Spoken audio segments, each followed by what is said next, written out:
We were going to put you on a patch in Scotland, but we're going to put you in London as a car in the car park, and you start tomorrow. And I said, what do you mean I start tomorrow? I'd done no sales training, nothing.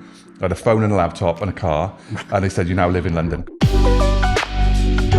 Good afternoon and welcome to another episode of Recruiting Alchemy. Today's guest is the irrepressible Dave Rees, proud Welshman, former Chief Sales Officer at S3, now plural fractional chair of a number of businesses, all in recruitment? Some in tech. Some in tech. But prolific investor and all-round good guy. So Dave, thanks for coming on the show. Thank you for having me. Yeah. Podcast, not your debut, but you're not a No, not really. I haven't done many podcaster. of these before. Done a couple maybe a couple of years ago, 2-3 years ago, but not mine. A man who lurks in the shadows. Lurks in the shadows. So, mate, I feel privileged to get you on. We've got a lot to talk about. A lot of people will be interested in your points of view. You are not short on them, which I think is great, and that's what we're looking for. And I want to unpack a bunch of stuff around culture, around tech, around what you've seen in your... It's been an interesting few years in our space, and you've seen more than most. So you'll have a point of view that other people don't have. But I guess to start us off, we'll always start with the same two things, which is the what we call the two beginnings. The first beginning is the genesis story of Dave Rees. And the second beginning is really about, it's sometimes about why people were motivated to start their own company. But in your career, you spent a long time at S3 and then essentially retired at what?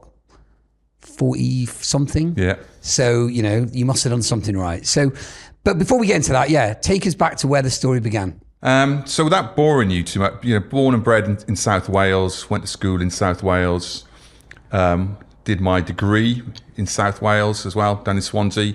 So passionate Welsh person, whatever. Yeah. And I think when I was growing up, if you go back to, I don't know, how you brought up, we were never given this, I don't think, what do you want to get into, what do you want to do in life? It was more just go and get a job. Right. So I can remember when I left university, my mum just sat me around a table for like days on end, applying to every single job that existed anywhere. And I'd only got one interview. And I got that job, right? And it was, ironically, it was for an engineering company in South Wales, obviously. Were you from working class stock? I wouldn't say working class. You were probably in the valleys and that. The area that I come from isn't particularly. We're in a nice part of not a nice area. Got it. Relatively. Yeah. It's not. When I went to university, I got additional funding because at the time the area I lived in was one of the most deprived areas in Europe, allegedly. Wow. With southern Italy and Portugal and South Wales at the time. Yeah, so it's quite. But I was in a nice bit of it. Got it. Just the other side of the mountain. Yeah. So because there are parts even today of the Welsh valleys that really are quite deprived. Yeah, it's really struggled to recover, I think, from the coal mining boom or whatever. So my family from coal mining backgrounds and stuff in the Swansea Valley and stuff like that. But I can't say I'm from I had a good upbringing and good education and everything. Where area went to a good university and stuff. So, but you never left South Wales till you're in your what? No, and I don't know what. So when I went to this job, so very very quickly, it's an engineering company in South Wales, and they're a manufacturer, and they wanted to take on 3 grads with engineering backgrounds. I had an economic degree, and I was the only person they took on. So it didn't work. Right. They interviewed 600 people and only took me on. And then the idea was you worked in every function in the business, right? From production, to supply everything. So and the last bit was sales.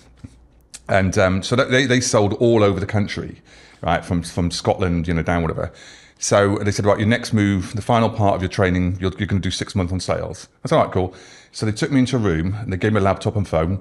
And I was in a place called Caerphilly, and I'd lived in Cardiff at the time. They go, we were going to put you on a patch in Scotland, but we're going to put you in London as a car in the car park, and you start tomorrow. And I said, what do you mean I start tomorrow? I'd done no sales training, nothing. I had a phone and a laptop and a car, and they said, you now live in London, come find somewhere to live. And I walked in the car park. I had one friend in uni, my friend Chris, who lived in Surrey, Leatherhead. So I just phoned him, and then he just come back from travelling and said, could I come and stay with you? So I just drove down to his house and started work next day. And that was the beginning of your life in London? Yeah, so it was pretty much, you know, you wouldn't believe the money. I was on £9,000 in Cardiff, right, at the time, right? You know, so, and I was meant to incrementally go up. The sales job was 35 grand with a car, laptop and a phone. And I was like 21, 22. Now that's back quite a while ago, right? So it's quite transformative. So I had 6 months, hit all my targets, it was, you know, found it quite enjoyable. And then they said, you can either stay doing that or come back to Cardiff and go back to, I would have been up to like 12 grand by then, or you can stay down there. Mate, riches. And I was doing well, earning money. And also all my friends had now moved to London to find jobs. So about 4 of us got a house together. Yeah. So it was quite a good time. Do you know what I mean? So, I mean, that was, you know, you're earning money, living with your mates. It's a pretty special time in most people's lives. Yeah, it was really good. No really responsibility. Good. Yeah. But it's ironic because that job, I was in field sales. Selling what? Ventilation equipment. Right. So, and on quite big projects and stuff like that. But the problem with it was you're on your own. Yeah. And I was working at home 2 days a week. So I'd sit in my living room doing calls and I'd go out and meet people. And after a while, my friends were working in banks, doing stuff, and they were having this great. They were out on a Thursday. I'm like, where are you? Are you coming home? We're going to come meet you. So I felt like I was missing out on all this culture. And I think I was the youngest person in field sales. All the rest were in their 30s, 40s. And it's quite a good lifestyle then because you've got family and all that. But for me, 21, 22, it wasn't interesting, right, that way. Even the money was good. So I went to a sales move conference or something like that. I can't remember. I think it was in a hotel in Grove, I can't remember exactly, right? And my friend made me go to it. And there was about, maybe 100 companies in the room, right? And it's all big companies, all the same shit. And they go, oh, car phone, or, fields. And then Sunil and a guy called Steve Quinn were in the corner.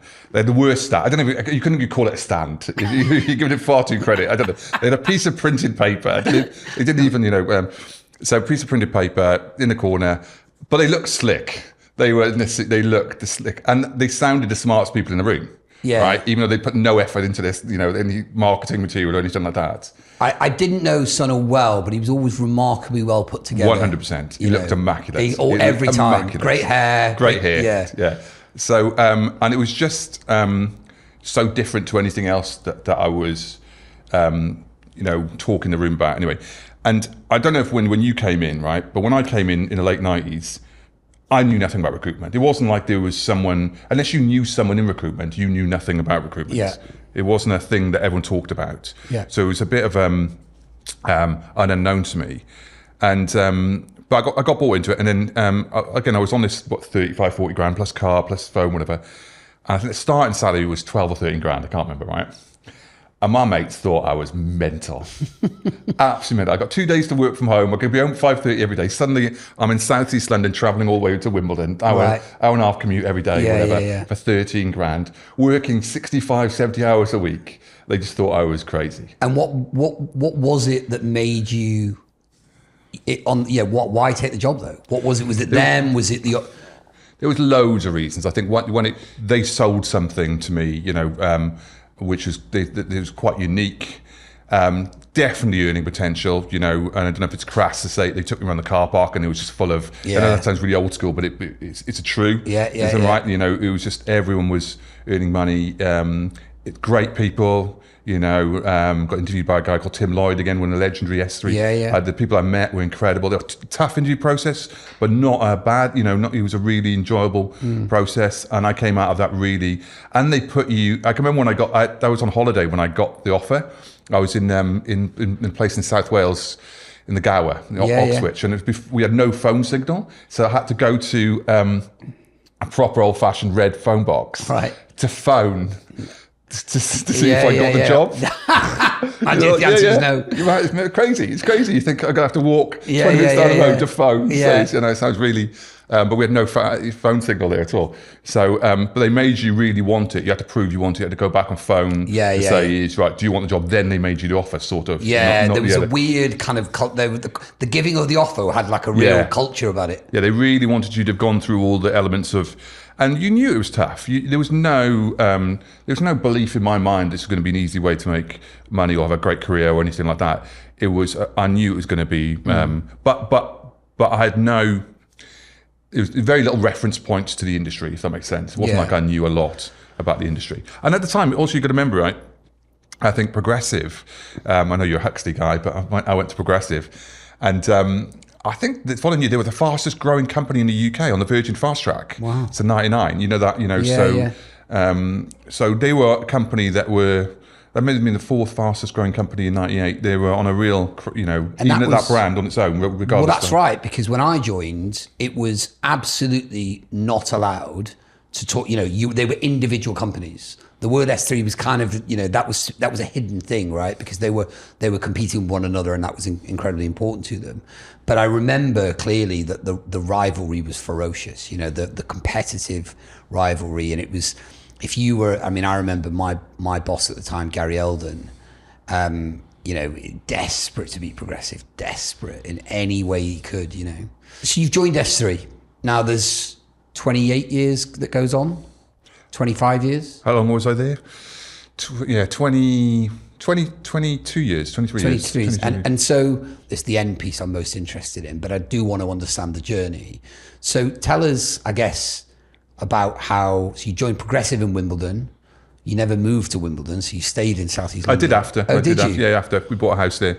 My partner, yeah. So very nice. Yeah. So, tell us about your journey from that point through the organisation, because it's a storied journey, right? You had lots of different jobs. Yeah, I'll try and go through it quickly. So, so I went through a typical journey, was quite good at it quite quick, and then went backwards a bit because I think I thought I nailed it, and I hadn't nailed it. Classic. And then I did quite well in my third year. I think I was one of the top billers in S3. Then I got... then the world fell off a cliff, right?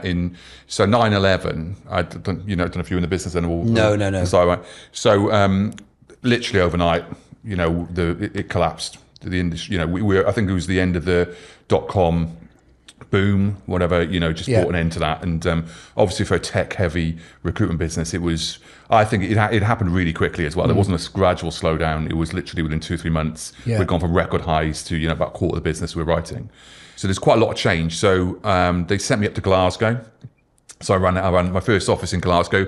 That was like a baptism of fire, right? So I don't think my boss ever came to see me. Just left me in Glasgow. This has got shades of South Wales. There's a car in a car park. Can you pretty much. Took me up on a plane. Were you willingly going to Glasgow? Yeah, I think I'd have done at the time. I get bored quite easily, right? So I need to be, I don't think I can sit in the corner doing the same job for you. I can't do that. I need to move and do stuff constantly. I get really bored. So I think I needed to do something. That was the opportunity at the time. My wife, who was working for the company at the time, has always been annoyed with me because she said I never even asked if I was going to do it. I just said I'm doing it. By the way, I'm going to Scotland tomorrow or whatever. So like, And were you going up and down, or did you move there? I'd probably come down once or twice a month. I can't remember exactly, but the idea was short. It was short term anyway, and then they asked me to stay up there, but I said no, I'm not. I don't want to stay up there. And I came back, and this was quite a pivotal moment in my career because I came back, and they didn't need any more managers in Progressive at the time. We'd shrunk back a bit. So I could either go back and be a good contributor again or move, either move out of the company, to be honest, right, or move to another brand. Now, that was a great thing at S3 at the time. There wasn't just one brand. Yeah. So I went and spoke to the guys at Real, a guy, Sean Wadsworth, obviously of Nigel Frank fame, and Steve Quinn. They took me over to Real. Steve Quinn had been part of my process coming into the company.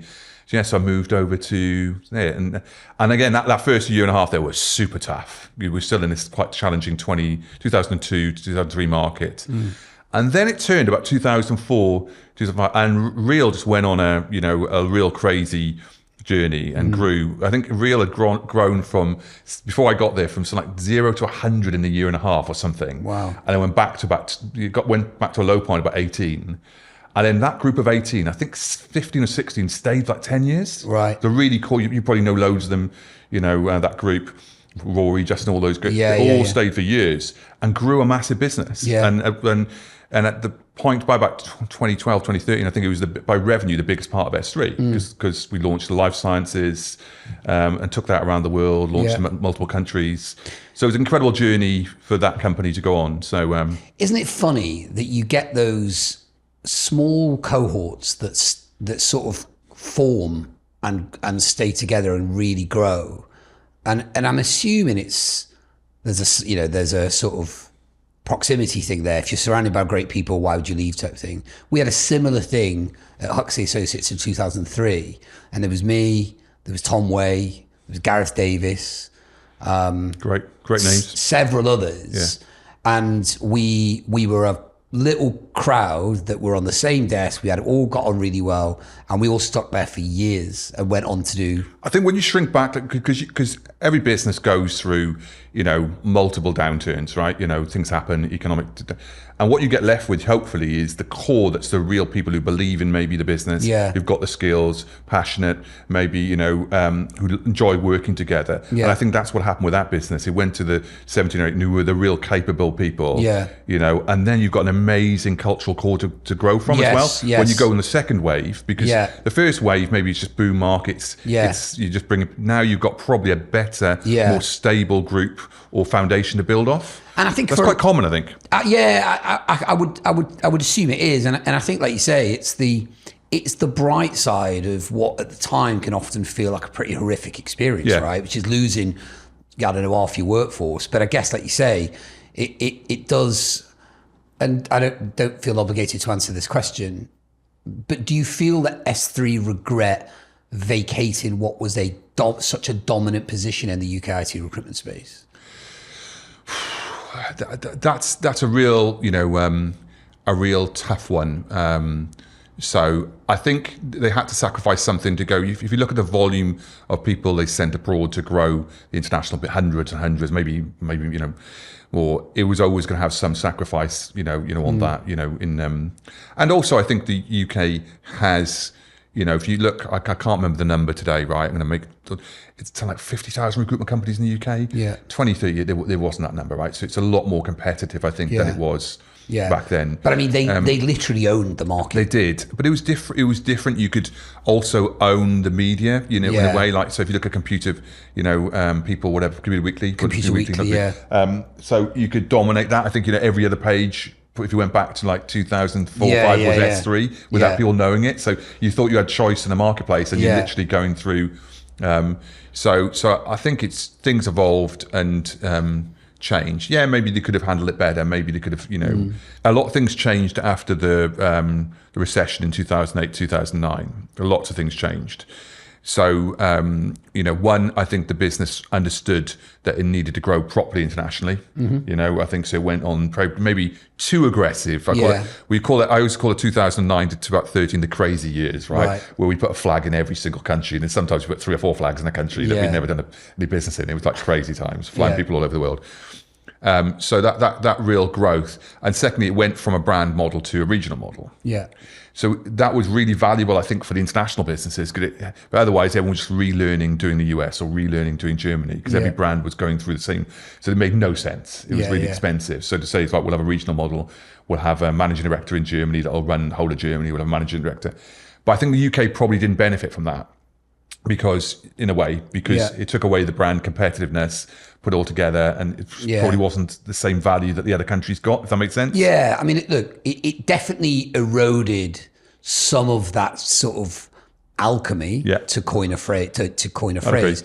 It definitely eroded, not a lot, but just enough that it changed. Do you remember? I mean, I always remember at the Battersea. I mean, it was wild at Battersea, right? I mean, I've never seen anything like it. And then Mike Smith. Good times, though. Oh, brilliant. And I remember, and Mike Smith's favourite thing was to go, and the winner is not from real. And they go, ooh. And then, if it was Futures London contract, the place would erupt, and they'd be booing. And it was mental, absolutely mental. And you could not can that if you tried. There was something about it that was just unique. And I think you're probably right. I think, as part of the growing up, process, they maybe lost a little bit of that. But I guess that's life, right? Things got to change. evolve, right? You got to evolve. Yeah, exactly. Things don't stay the same forever. So, you're managing director at this point? No, I was. So I was head of UK, I think, for UK Real and Germany. And then we did a restructure, and then I was given, they divided the UK in half, if you remember this. Yeah. And so I got the south, and a guy called Mike Walker got the north. And they tried to create just this, like, you two go at each other, sort of vibe. So did that for about 2 years, maybe, not that long. And then they wanted me to go to Germany. Right. So Germany was... It's amazing how certain companies do well in certain countries. And I think S3 has done incredibly well in Germany. Yeah. Right. It's got the alchemy, the secret sauce right for Germany, right? And so it was, I can't remember, about 200 people at the time and stuff. So they wanted me to go out there for 3 or 4 years. I didn't want to go, really didn't want to go. My wife didn't want to go. And my wife really didn't want to go. Luckily, I then took her over on an amazing weekend, and the sun was shining, kids were playing in the fountains, all that shit. Yeah. And so she got bought into it, and then they convinced me to go and do it. So you went to live in Germany? Went to live in Frankfurt, yeah. For how long? 3 years, I think. Wow, I didn't know that. I knew you went. I didn't know you lived there. Yeah. What was well, that the like? view was, I think when I originally said it, I said I'd come back every weekend. And I can remember talking to Gary Eldon, who's the CEO. He goes, "No, you live there, you don't do it," because and that's completely right. If anyone's looking at doing stuff like this, you have to. If you're going to run businesses and run people businesses and interact with customers, one of the most important thing I think is absorbing yourself in the local culture, because there's so much you gain on just living there that you put back into the business. Yeah, and I think flying in, flying out is not the way to run. And it was such a crucial part of the business, right? I don't know what it is today. It might be 40, 50% of profit at S3, right? Yeah. It's huge, right? So, there was you can't do this by halves. You've got to be all in or you're not in. Yeah. Well, there's no point. So, and I think it's the best thing. My kids became fluent in German. My son's still pretty fluent in German. So, many years after. Yeah. So loved it. It's a great experience. Yeah. Nice city? Yeah, it's like it's not got a great rep. It's not great. It's one of those cities that if you know what you're doing, it's a good city. Like a lot of cities, right? If you just wander into it, it can be a bit like cold. But I thought it was great. And the Germans have this very good feel for get that right balance between work, life, culture. And I did something I haven't done before. I lived in a like a city flat. Right. Even though it's not a massive city, maybe a million. I don't know what Frankfurt is, but I live right in the centre, like 3 or 4 minutes, which was just a nice difference, than living out, whatever. And I loved it, really enjoyed it. My wife loved it and stuff like that. So, so you still got friends now. Last weekend she's with friends from Germany. Right. So your family, yeah, and so your family settled then in Frankfurt. Yeah, 100%, no problem at all. It's but great. I mean, that's a risk though, right? Did you go because you felt you needed to go for your career? A bit. I think we were at that point. There was a guy called Justin Hughes. He'd gone to Asia. Steve Quinn was American. We all went out, but there was a group of us all went out internationally. Yeah. Because there was a feeling: one, if you're going to progress your career, yes, you should go out. You shouldn't have been stuck in London your whole career. Yeah. And secondly, where we're going to really grow is going to be in these territories, not just in the UK. Yeah. So 100%. There was a feeling a bit, and it was I always wanted to go abroad. So I've always had that I don't know if I've chosen my two places I've moved. Scotland's not abroad technically, but the two places I would have chosen would have been Glasgow and Frankfurt, right? It would have been, but still, I think it's an amazing experience for your family. It's an amazing experience for you. Yeah. But we talked about it. I can remember sitting with you, in you probably got to remember now, in the Soho Hotel in the West End, probably in 2011 or 12 when I was going to Germany, and you were talking about where you might want to go with your life, and we had a long chat about it. Do you know what? It was actually part of the reason then I think in the end I left because my personal... Yeah, exactly. You put me off. Yeah. Well, no, I tell you what it was, is that you may not recall, my father at the time he's not with us anymore. He was really quite unwell. He had a terminal illness that went on for quite a long time. And there was just no way at that stage of my life I was leaving the UK. He already lived in the Northwest, and I was essentially going up and down every weekend. And I knew that after it was going to come to an end, and I knew my mum would be left on her own. So it just became clear to me that it was unrealistic that I was ever going to be able to travel to live abroad, and I also recognised that it would always be a problem for my career, which Tom had gone to San Francisco. Gareth had gone to I think Gareth was in Germany. Other people of my peers were going abroad and making waves, right? Making a career for themselves. And I think that was probably the sort of single biggest reason that I decided that my future didn't lie there, is that I thought I only want to play this game if I feel like I can really win it. And I don't think I can win it because A, these guys are fucking good, and B, that they're making sacrifices that the business respects, and I will always carry with me. So, that was life. It was just the way it went. So, I think it's, you mentioned some names there, and they're not really sacrifices when you talk about the experience they had out where they went. He sacrificed that to San Francisco. Yeah, no, I think so. So you got to, and I don't. In the end, when I look back, I don't feel like it was a sacrifice, right? My kids had an amazing experience. My wife had a great experience. So home from Frankfurt. Yeah. Stock is rising. Yeah. In the company, you're doing well. Yeah. Who you sort of what are you thinking? What do you want at this stage? You got eyes on the CEO job? I don't know. I'm never worried about stuff like that in the future. I just try and do, do the best of whatever you're doing. I used to call it to a lot of my people who work for me is you just want to be in the shop window for whatever comes next, right? The more senior you get in a company, the less likely you are to know when the next role is going to come, because it doesn't work like that, right? So it might be tomorrow, it might be 2 years. You can't operate like that because there's less and less roles to move into. Right? Yeah. So what you've got to be doing at all times is operating the highest level point you can, that when that opportunity comes along, that you're ready to take it. So making sure you're developing, making sure you're delivering the best results. So that was just my mentality, because we would change structures on a 2 yearly basis. It might be different. This is going to happen, whatever.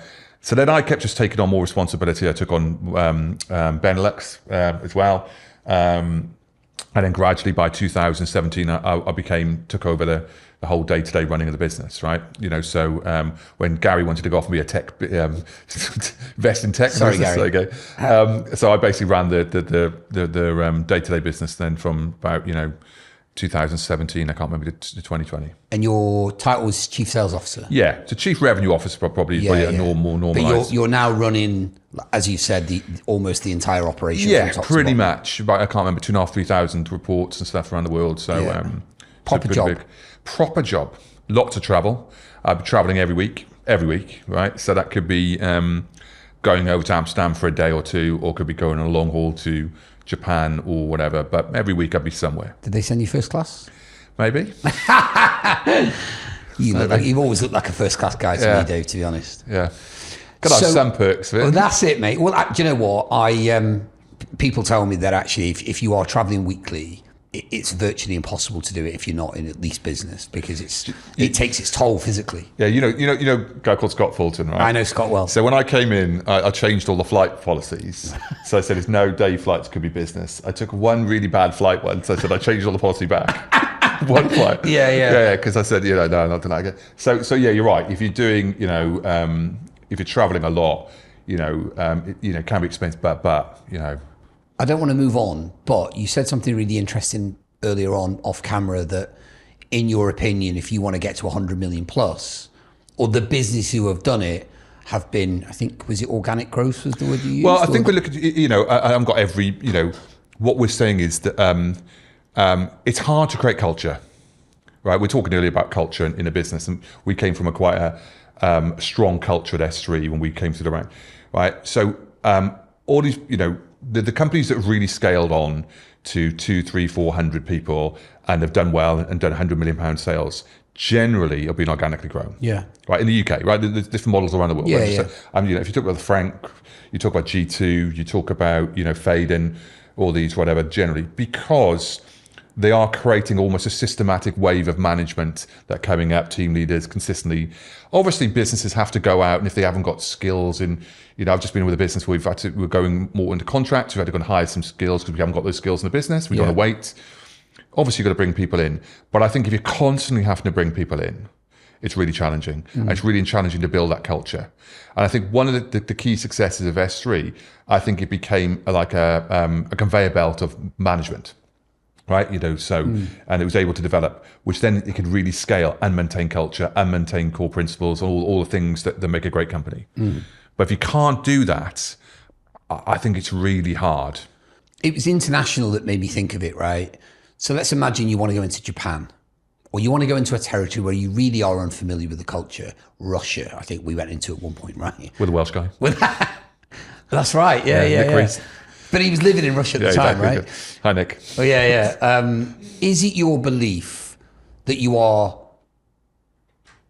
need to send somebody from the heart of the business out to these outposts? Or can you go and hire in a local guy and let him bring his own personality, mindset, attitude, whatever, and try and push the 60-40 on him? Or is it just better to find somebody and send them yourself? So and therefore weakening the mothership. Yeah. So Japan for S3 is probably the greatest example of this in Tokyo, right? So I don't know how many people they got in Tokyo, but it's a big business for S3 today, right? So I think S3 got it right in Tokyo, because what they did is they hired 2 or 3 people from the competition who'd been out there for 10 years and then sent a guy from Manchester, pretty much, who was ingrained in the culture and the business of S3 and knew everything about working for S3 and, was a great, and they gelled. And once you get that, that's the alchemy you're looking for. And that's exactly, then it's just really, they could flywheel it, if you know what I mean. Yeah. So I'm not advocating at all that, you just send some lone guy from Manchester on his own out there and just go, right, work it out, right? Yeah. And then come back to 3 years' time. I don't think that works. But I'm saying it's when you get it together, right, it can really fly, especially when you haven't got knowledge. Businesses have done really well. I've been involved with S3. Like, they've adopted German culture. They're the biggest, professional staffing company in the Netherlands, right? One of the biggest, and they've really adopted German culture. It's now run by Germans, it's run by, the Dutch, right? So you assimilate into that.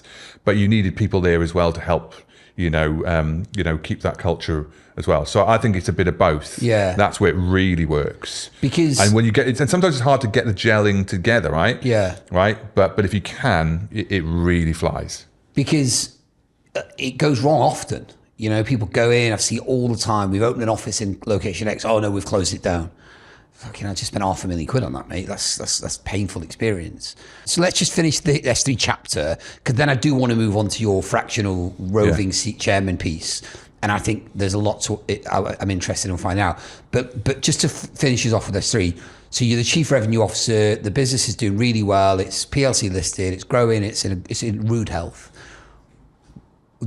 Always going to leave? Always it part of the plan? Well, yes. So I'd have probably from about 2018. I was definitely going. Yeah. Because in my opinion, you were the widely tipped to be the next CEO. Yeah, I think they put all their eggs in one basket with me from a internal succession point of view. I think the idea was there was always an idea of were they going to go external for one term and then and I was going to be one after, or was I going to be? There was always a bit of debate around that, but I didn't have a lot of interest in it, and that might sound really because the company changed a lot, and that's great, and it became it's a PLC. Yeah, I'd almost done like 80-90% of the job anyway. I hadn't done all of it, but I'd done all the investors, I'd done loads of stuff, so did all the functions at different times. So there wasn't anything I hadn't really done except done my name on the door, right? Yeah. And I didn't fancy being the CEO of a PLC. Some people, wake in the morning, they want to do that, whatever. And I thought, this isn't what I want to do. I really don't want to do this. I think there's more to life for what I can do and enjoy than doing that, right? And it didn't excite me, and I always felt, right, what happens in life generally with people, they leave when they're on a down spiral, right? It all goes shit and then they go, right? I wanted to leave so we had record profits in 2000 at the time, 2019, right? And I said, that's the point, I want to win the league and go, right? Yeah. Not like be relegated. So I tried to do, all that, but nothing happened exactly how I wanted it, because I was meant to leave, announce the business. I didn't tell anyone except for the board. I was really kept it. If you ask anyone who was there, none of my reports knew. It was, and I was meant to go the week the UK went into lockdown. I was also meant to announce it. And it felt like I'm going to leave my kids in a burning house here. So I stayed, worked all my entire notice. So I stayed to the end of 2020 pretty much to help the business through that, and get it going. And it came out quite well, like obviously a lot of companies did. But then when I came out, so I left and came out, and I didn't have any plan, right? I thought I'm going to piss about for a couple of years. I don't know what. But you're at the peak of your powers. Peak of my powers, yeah. Yeah, like why? I don't know, because it's just what I want to do, right? But what I mean is, it's go out on a high, don't go out. Yeah, but never considered going and getting the CEO job at another. No, or never. No. I'm all right. So I've been fortunate enough, to. Be in a situation where I don't have to do, financially secure. Financially secure, yeah. So I'm not, so I've been very lucky and fortunate, to be, SU is a very interesting company, the way it created a lot of like almost internal private equity schemes. Yeah. So we're very fortunate, as we grew the business to be part of that. So it's all been good. So yeah, I came out into lockdown in October, whatever. I can't remember. There's a lockdown. Third lockdown, whatever. And so I had nothing to do, right? And and my kids were in school. I think they were allowed in. I can't remember if they were allowed in school at that point, whatever. So I'm sitting around the house, like literally can't do anything, right? Yeah. And then the phone just started ringing, like, and people just go, "Do you want to do this? Do you want to come and help us do this? Whatever." So I've never gone out. I've never reached out to anyone to do anything. Right. Like, my whole. So I just started getting dragged into. I think maybe I don't know if it was Hannah was first from Candidly. Hannah P. Was the first thing that she called me about, and so I said, "Well, sorry, I'll start doing stuff." And it just sort of not snowballed, but it just gathered a bit of momentum. And then the industry, right, I would say from the summer of 2020 to probably the summer of 2022 was probably the greatest recruitment time of all time. Maybe, I don't even know, it's hard to say, but it was crazy, right? So the demand was just through the roof to get involved in stuff. So so I gradually got involved in some different projects. Chairing companies, investing in companies, setting up companies, and what's incredible, what the most incredible thing I think I noticed when I came out, which I probably didn't realize till I came out, was the S3 network. My God. It is, you forget the level of success, because all the companies I was talking about earlier that scaled, your Fadens, your Frank Group, your G2, all XS3, the volume of them, then if you go down a layer that were maybe 150, there's hundreds of them. Yeah. There is no there's no other industry which I think where a company has spurned so many other companies and gone on to be so successful, and there is no other recruitment company I think that's done it. So I can remember I went out for breakfast. I'm quite close with some of the board members at Page and Walter St. Giles, the old CEO. So I can remember sitting down on breakfast with him one morning and said, "Right, Giles, how many people have come out of Robert Walters and set up?" And he's going, "I can think of 2 or 3. And he's like sitting there going, "Maybe 4. I go, "I can think 3 this week." It's just the scale of, businesses that have come out and how well they probably network, and tech stuff as well. You think how much, successful tech companies have come out, S3 as well, right? Yeah. It's not just, recruitment companies. So you get swept along with the network as well. We're investing. There's a big group of investors at the time, investing in companies.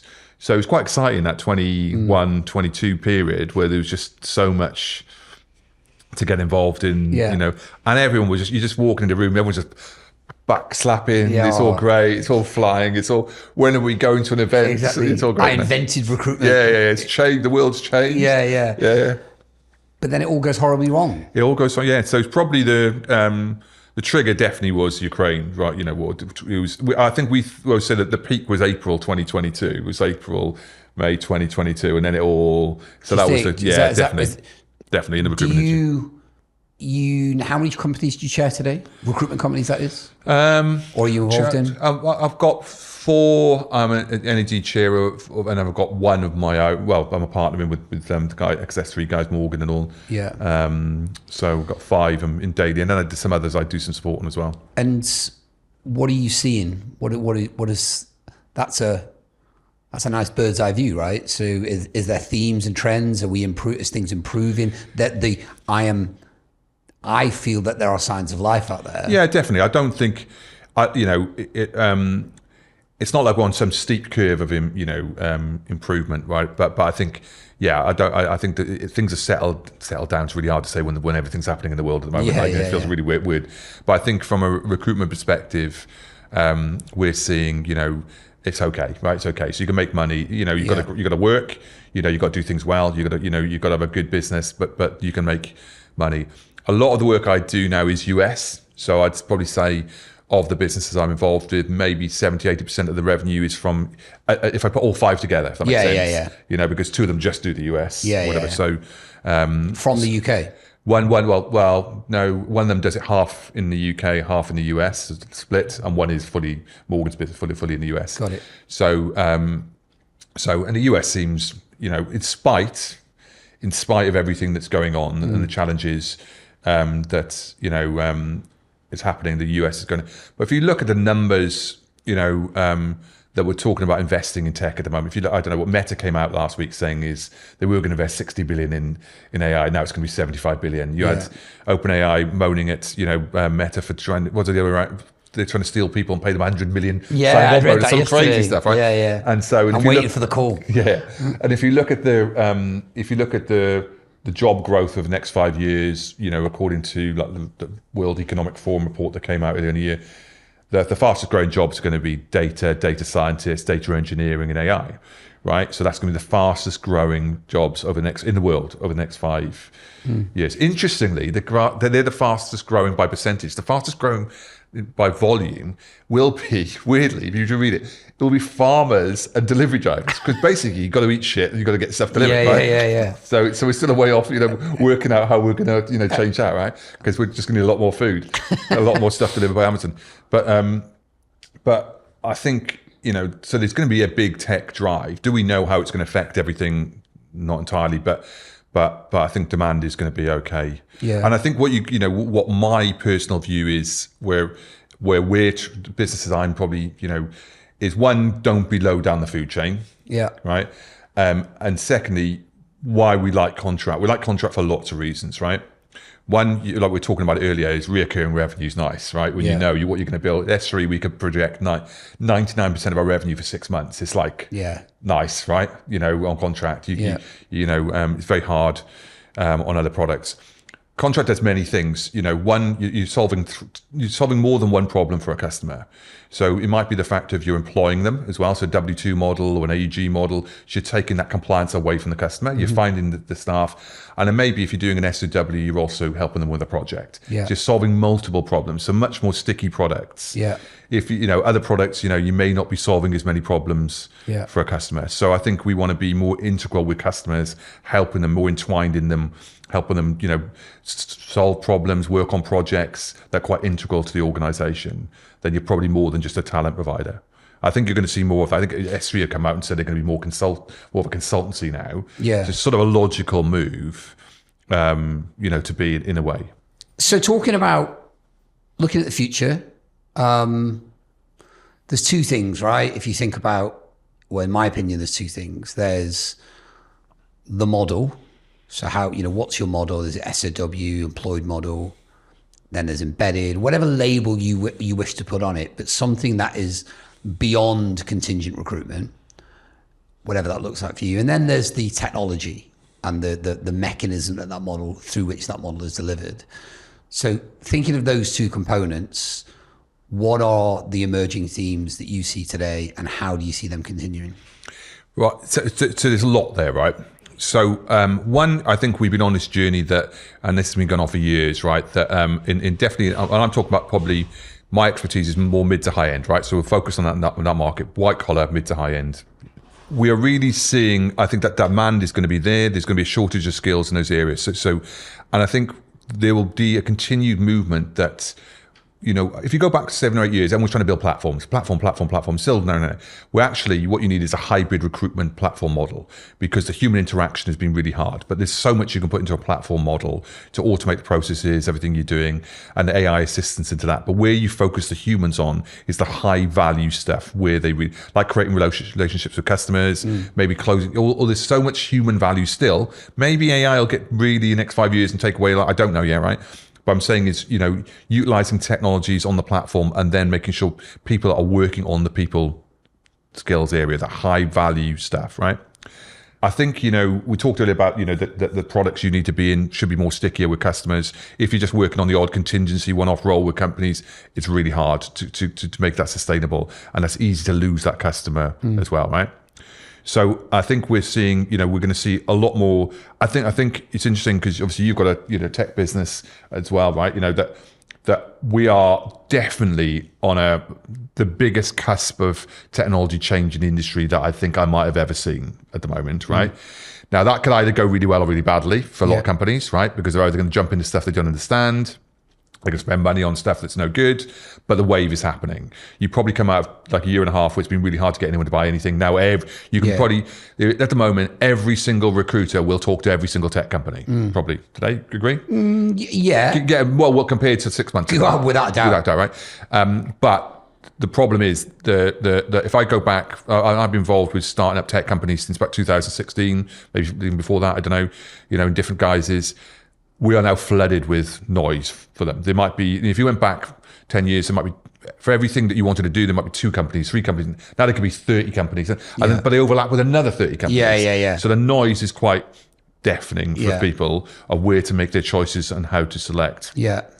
Most of the things we're seeing that are moving at pace is stuff around, sourcing, right? So that stuff, I'm not seeing enough on the client side, right? So if you look at all the stuff, that's coming into AI assistants, agents, automation, most of it is but the good stuff, there's not enough on the client side that's really going to move the dial on enhancing, the sequencing and stuff, but really enhancing the customer experience and also bringing more customers in to a business. Yeah. That's what I think the real challenge is for people. How can they generate more from their customers? How can they retain their existing customers? If you are an AI fucking absolutist, right? It's like we're all, the whole job will be done by agentic. And then on the other side of it, instinctively you think that it will create as all technology generally does. There's a law for it that escapes me, but that fundamentally we'll just end up creating new things to do, new ways to add value, new ways to make money, because humans fundamentally, need that to exist. I was chatting to somebody yesterday who was venting pretty openly about the failure of the industry to improve yield over 2 decades. 100%. Irrespective of how much money you spend on tech. Completely agree with that. Doesn't move much. Exactly, and therefore you could have, what's the fucking point? If you got to change. That's what I'm saying. Is this moment in time, it's got to change that, right? Because you can't go on, right? You cannot go on. Like I was talking to someone yesterday, and we said, what was a good number in '98 is now a good number today, right, in London, right? And that's 25 years, right? So we thought we were footballers back in 98, earn the money, you drive, so it has to move, right? So that's a given. If it doesn't, you're going to get to a point where you can't make any money, right? So you have to draw a line in the sand and say, we're going to adopt tech. What we're going to do? What markets are going after? How do we, how are we absolutely optimizing yield, not just bringing more people in to try and increase the revenue? So something has to change. And what is that? Well, I think there's loads. Yeah. One, where are you in the food chain, right? On perm, are you high enough up the food chain, right? If you're working on 45 grand salary, how are you going to make money doing it? Where are you based? What cost? There's loads of different moving parts to make that work, right? But ultimately, you need to be facing off to high yielding marketplaces. Yeah. Because otherwise, it's virtually impossible to do. That makes sense. So I think also, why the industry has been, if you take away the declining yields, but why in terms of absolute turnover, it's probably still maybe it's peak almost at the moment, right? And that's because I think still a lot of tech doesn't understand why it exists. Why does recruitment exist? And it exists for a number of different reasons, right? So in a lot of businesses I've got is, the candidates aren't waiting there to be, we have to headhunt them. We have to send 10 calls to convince them to go, whatever. Then you have to convince them to go to an interview in a city they didn't want to be in for 10 grand less than they wanted, all that shit, right? Or convince them to go. So there's a lot of that goes on, right? That's quite human intensive. Secondly, it's an industry that does a lot of B2B and B2C at the same time, right? So that's quite unique. So you've got people doing, not in all businesses, right? So there's a lot of human elements that I think technology has yet not been able to take away, from good individuals being able to do that. Now, who knows, you might know more than me about, when that'll happen and change. Some people will say is AI agents are amazing now and you wouldn't know they're not human. And then every time I've interacted with one, straight away, it's straight away within 2 seconds, you go, Now, it's exponential. So in a year's time, it might be absolutely, you haven't got a clue. We are fundamentally, as recruiters, crashing into people's lives, uninvited, and trying to sell them something they do not yet know they want or need. An AI bot can't do that. Yeah, I 100% agree. I 100%. I'm not sure it ever will. I'm not sure it will, and that's why, you want to be in those more markets where you're doing more of that type of stuff, rather than if you're in a marketplace where you put an advert and you get 1,000 responses and it's just a filtering process for that. So I think there is some existential things of looking at the model to say, what are you doing? I can remember talking to some of the people who run some very large companies who said they've got an existential threat because they're in marketplaces they know they don't want to be in. But the size of the revenue they've got in those is so large that it's really hard for them to move. So really like properly hard to move, right? So usually in these type of times, your mid-sized, smaller companies should be the winners, right? Because they're able to be agile, they're able to move, they're able to probably get closer to customers and understand what's really happening there, the leadership. I'm a big advocate of the leadership. They should be all out with customers, right? CEOs, owners should be all out with customers, right? That's how you feel what's really happening and understanding what's really happening in the marketplace. So hopefully if people are doing all that, they should be able to adapt and change. But there's plenty of opportunity out there, to do it. And there's going to be plenty of demand.